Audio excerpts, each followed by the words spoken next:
This video is all about assembling the Microjig 3D push block. I'm Ron Paulk and this is my smart wood shop. If you want to get a detailed set of plans to build a smart wood shop for yourself, a smart station, or the heart of it all, the Paulk Smart Bench, there's a link in the description of this video down below. The Microjig that I have is the complete, so this has all of the accessories and a lot of extra features.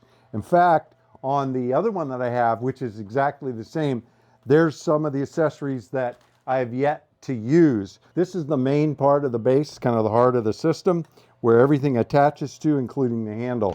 So we'll start with that in the middle. We're going to use these kind of dovetail ends. They're green, and you can see they're kind of angled, and they will slide in to these T-tracks. All of their fasteners have these little O-rings that you put on the end of each of your screws or fasteners so they remain in place.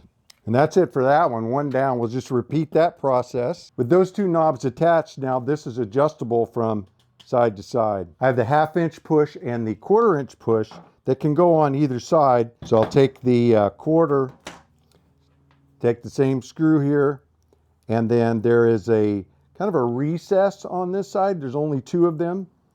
And then I'll drop it in there, but there is a washer. So I'll put the washer on. And again, the O-ring to keep it in place. These screws will thread into these inserts in the main part of the base. Always use a screwdriver because you don't want to mess it up with the screw gun.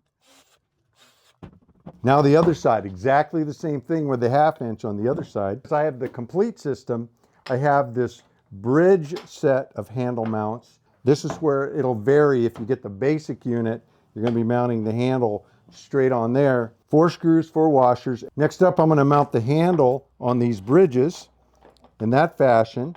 I'm going to use the screws that came with the basic kit, the same ones that would be used to mount it if we were going directly on the base. I have these square nuts that go on because they fit inside of these bridges. These threaded brass inserts on the bridges go to the outside.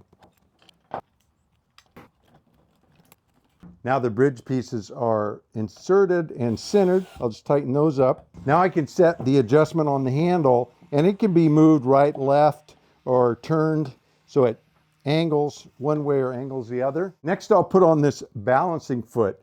This is important. It's adjustable, and you'll find that you adjust it a lot. You can see it here on this one.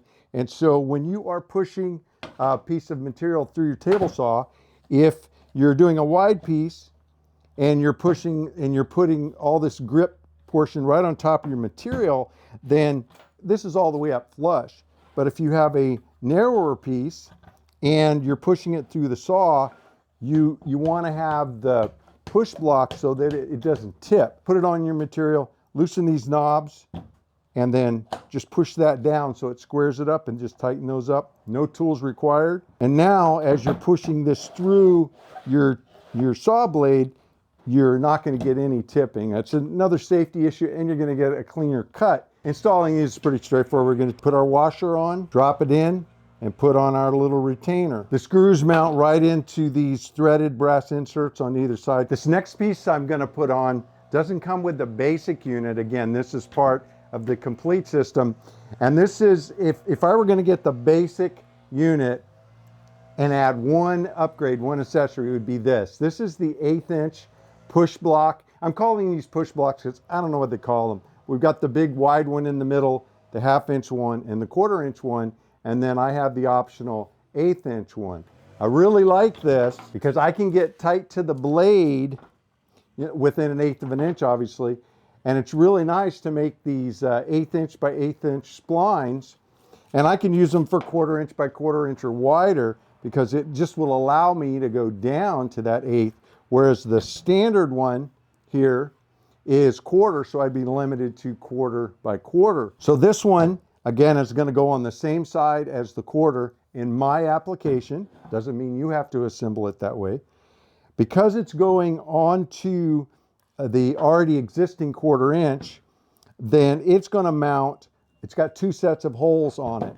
It's going to mount in the lower holes that are wider apart.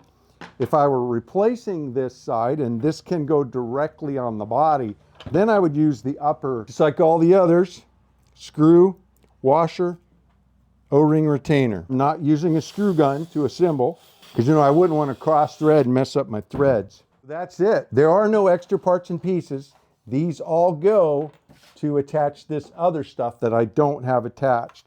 If you are interested in these, you want to save some money, instead of getting the complete kit, check out getting the basic and then adding the 1/8 inch if you have that particular need. I've known about these for a long time.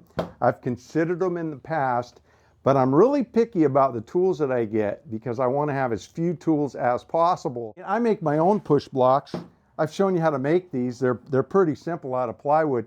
You can see though, they do get cut up. These two are not usable at the moment. I need to knock the back off here and put on a new push part of it, because these don't have grippies on them like these, so they're not any good just on top. You've got to have you know, a hook on the back. And this one, again, this one's the one I use the most, and you can see it's pretty much toast. I'll just have to replace it, but I can use the same handle. So I've always had my own push sticks, and I've made them myself, and I thought, you know, I don't really need them. But TSO started carrying the Microjig brand, and they sent me one, and to see what I thought. No promise of a video or a review or anything. Put it together, and I've been cutting with it, and I pretty much use it on every cut with the table saw. But I realized when I was doing it that I really wanted the second one to do the hand over hand method, because what I'm finding with these, because it is a 3D push where I'm pushing down, getting good traction on the material, I'm also pushing forward to go through the blade, and I'm also pushing into the fence to keep it, you know, tight to the fence. That's that whole 3D concept they have.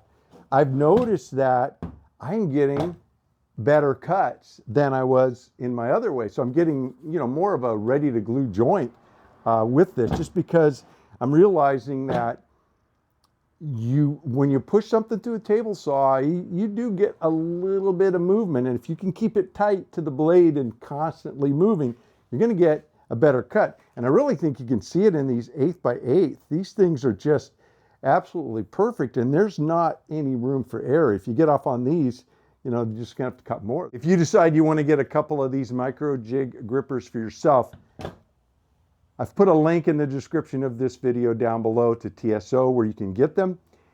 That link is an affiliate link, so they do share a little bit with us. If you use that link, it's greatly appreciated. It helps me support the Smart Wood Shop channel and make these videos for you.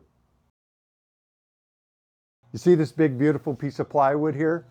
I'm getting ready to break it down, cross-cut it, edge band it, mill it, all for making some kitchen base cabinets. Now, I'm only making a few of them, but the process is exactly the same whether I'm building 2, 20, or 200. I think you'll enjoy it, because once you learn the system, you'll find out that if you're building 300 cabinets, you need to make 600 sides. And it doesn't matter if they're 12 inch, 18 inch, 36 inch, 4 drawer, 3 drawer, 2 door, 1 drawer, doesn't matter. You don't even need to know. All of the sides are exactly the same. Not only that, there's not a right and a left. They're exactly the same. A left side can be used on a right side on any kitchen base cabinet. I think you'll have a lot of fun following along when I show you the system.